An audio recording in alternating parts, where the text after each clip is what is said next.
بسم اللہ الرحمن الرحیم۔ السلام علیکم۔ کویت اردو نیوز کے ساتھ میں ہوں محمد عمر۔ آج کی اس ویڈیو میں کویت سے آج کی تازہ ترین نیوز اپڈیٹ شامل کرتے ہیں۔ خبر ہے کہ مبارک الکبیر میونسپلٹی برانچ کے ڈائریکٹر فلاح الشمری نے اعلان کیا ہے کہ میونسپلٹی 45 خلاف ورزی کرنے والی سرمایہ کاری کی جائیدادوں کو بند کرنے پر کام کر رہی ہے، جن کا مبارک الکبیر گورنریٹ میں تجارتی طور پر استحصال کیا جا رہا ہے۔ صبا سالم کے علاقے میں میونسپلٹی ٹیموں کا معائنہ دورہ الشماری نے پیر کے روز صحافیوں کو ایک بیان میں کہا ہے کہ میونسپلٹی کی جانب سے 2 ہفتے قبل کویت فائر فورس کے تعاون سے شروع کی گئی مہم تمام گورنریٹس میں روزانہ کی بنیاد پر سرمایہ کاری کی ریئل اسٹیٹ میں خلاف ورزی کرنے والے سٹورز کا پتہ لگانے کے لیے جاری ہے۔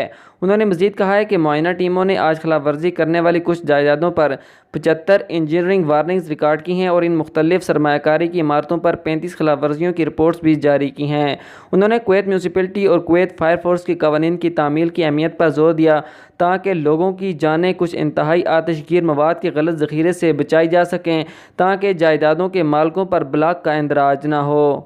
اگلی خبر کی جانب بڑھتے ہیں کہ سلمیہ میں سرپرائز سکوٹی مہم چلائی گئی ہے۔ تفصیلات کے مطابق سکوٹی ٹیموں نے مسلسل 5ویں دن جلیب میں اپنی وسیع مہم اور سلمیہ میں سرپرائز مہم جاری رکھی ہوئی ہے۔ وزارت داخلہ کے سکوٹی میڈیا ڈپارٹمنٹ نے کہا ہے کہ یہ نائب وزیر اعظم، وزیر دفاع اور قائم مقام وزیر داخلہ شیخ طلال الخالد الاحمد کی ہدایات اور انڈر سیکرٹری کی پیروی کے ساتھ یہ مہم جاری ہے۔ اس مہم میں گاڑیوں کے اندر جا کر تمام افراد کو فرداً چیک کیا گیا ہے۔ اس مہم میں بڑی تعداد میں حوالہ جات جاری کیے گئے ہیں۔ اگلی خبر شامل کرتے ہیں کہ کویت ایئرپورٹ کسٹم نے 140 کلو گرام کراطوم کے پتے ضبط کر لیے ہیں۔ ہوائی اڈے کے محکمہ کسٹم نے ایک ایشیائی ملک سے آنے والی 140 کلو گرام منشیات ضبط کی ہیں۔ یہ کھیپ کویتی شہری نے وصول کی تھی۔ بڑی مقدار کی وجہ سے کراطوم پتے پاؤڈر کی شکل میں بڑی مقدار کی جانچ پڑتال پر شکوک و شبہات اٹھائے گئے۔ پتوں میں مینٹاگرین نامی کیمیکل ہوتا ہے جو اوپیڈائز جیسے کہ مورفین کی طرح کام کرتا ہے اور عام طور پر جنوب مشرقی ایشیا میں پایا جاتا ہے۔ مجرم کے خلاف قانونی کارروائی کے لیے ضروری طریقہ کار اختیار کر لیا گیا ہے۔ اگلی خبر کی جانب بڑھتے ہیں کہ کویت میں ویزے کی تجارت کرنے والے ایجنٹ پھر سے سر اٹھانے لگے ہیں۔ کووڈ-19 وبائی امراض کے دوران کم پڑنے کے بعد ویزا کی تجارت ایک بار پھر حکام کو پریشان کرنے کے لیے واپس آ گئی۔